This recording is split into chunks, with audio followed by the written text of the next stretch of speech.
Imaginez un lieu oublié du monde, un manoir perdu au cœur d'une forêt impénétrable, où le temps semble s'être arrêté il y a plus d'un siècle.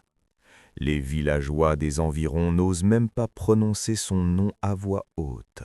On dit que quiconque franchit ces grilles disparaît, ou pire, revient changé à jamais.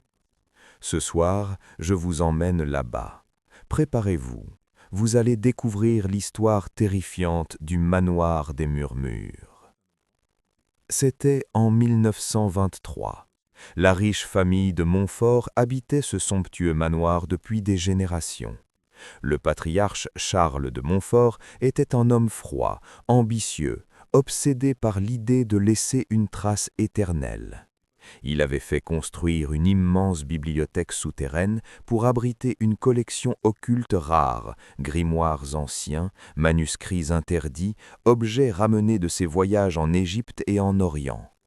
Mais un soir d'octobre, pendant un dîner familial, quelque chose d'étrange se produisit. Les domestiques entendirent d'abord des murmures venant des murs, puis les lumières vacillèrent.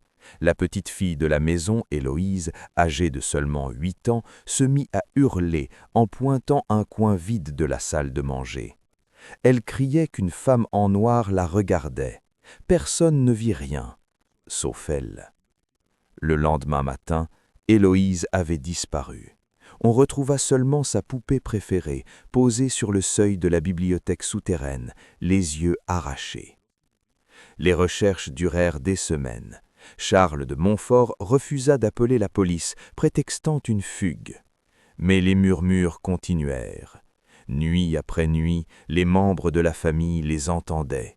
Des voix douces, presque caressantes, qui prononçaient leur nom et leur demandaient de descendre.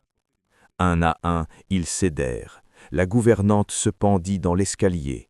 Le fils aîné fut retrouvé noyé dans la fontaine du jardin, alors qu'elle était vide depuis des années. La femme de Charles s'enferma dans sa chambre et mourut de faim, refusant d'ouvrir la porte.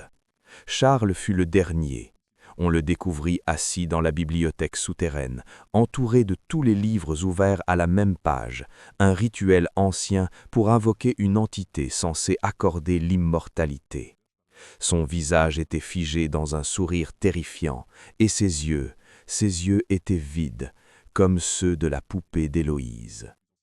Le manoir fut abandonné, scellé, condamné. Pourtant, encore aujourd'hui, les promeneurs égarés rapportent entendre des murmures dans la forêt. Et parfois, très rarement, on aperçoit une petite fille en robe blanche près des grilles rouillées, tenant une poupée sans yeux. Personne n'a jamais osé rouvrir la bibliothèque souterraine. Mais une chose est certaine, ce qui a été réveillé là-dedans n'est jamais vraiment parti.